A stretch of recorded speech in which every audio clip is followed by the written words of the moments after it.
Hi welcome to my channel. చూడండి, ఇది వచ్చి షుగర్ ఆకు అంటారు. దీన్ని ఈ ఆకు పేరు అయితే నాకు తెలీదు.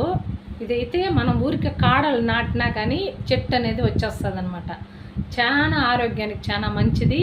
ఈరోజు నేను గోధుమ రైస్ వండుకొని దీన్ని తాలింపులా చేసుకొని తినబోతాను. గోధుమ అయితే నానబెట్టున్నాను, మీకు చూపిస్తాను.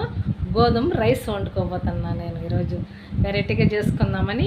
పాతకాలంలో పెద్దోళ్ళు రైస్ గోధుమ ఒకప్పుడు అన్నం తినేవాళ్ళు. ఇప్పుడు నేను ట్రై చేస్తున్నాను. మీకు నచ్చితే మా ఛానల్ లైక్ చేయండి, సబ్స్క్రైబ్ చేయండి, మా వీడియోలు చూడండి. ఇలాంటి వీడియోలు, కొత్త వీడియోలు కొన్ని ఇప్పుడు మనం చేయబోతున్నాము. మీరు చూడండి, మా వీడియోని చూసి మీరు ఎలా చేస్తున్నాను చూడండి. కొంచెం చూడండి, నేనైతే ఒక 1/4 కేజీ వరకు గోధుమలు నానబెట్టాను. మంచి గోధుమలు తెచ్చుకోవాలి మనం, ఏం లేకుండా. నీట్గా ఉంది చూడండి, గోధుమలు అయితే ఎంత బాగుందో. ఇది నేను రైస్ చేయడానికి నానబెట్టినాను. ఇప్పటికీ నేను 2-3 గంటల సేపు నానబెట్టినాను. దీన్ని ఇప్పుడు రైస్ వండడం ఎలా అని చూపిస్తాను మీకు. చూడండి, దీంట్లో కొద్దిగా ఉప్పు, రాళ్ళు ఉప్పు వేసేసి చూడండి, మనము గోధుమ దీంట్లో వేసుకొని మనం కుక్కర్లో అయినా ఉడకపెట్టుకోవచ్చు, లేకపోతే మామూలుగా కూడా ఉడకపెట్టచ్చు అనమాట.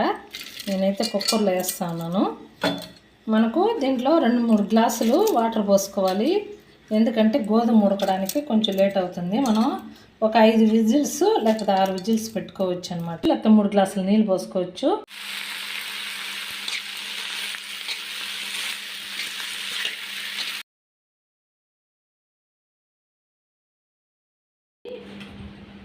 ఇది వచ్చి గోధుమ రైస్ అనమాట. గోధుమ రైస్ నేను బాగా ఉడకపెట్టుకున్నాను ఉప్పేసి. మనం రైస్ ఎలా తింటామో అలానే ఇది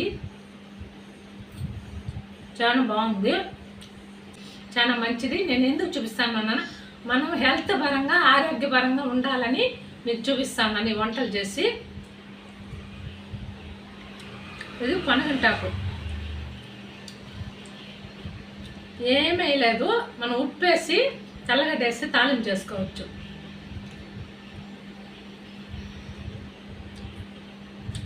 టేస్ట్ అయితే సూపర్గా ఉంది. మీరు కూడా ట్రై చేయండి. గోధుమ రైస్ కంపల్సరీ తినండి. మా ఛానల్ లైక్ చేయండి, సబ్స్క్రైబ్ చేయండి.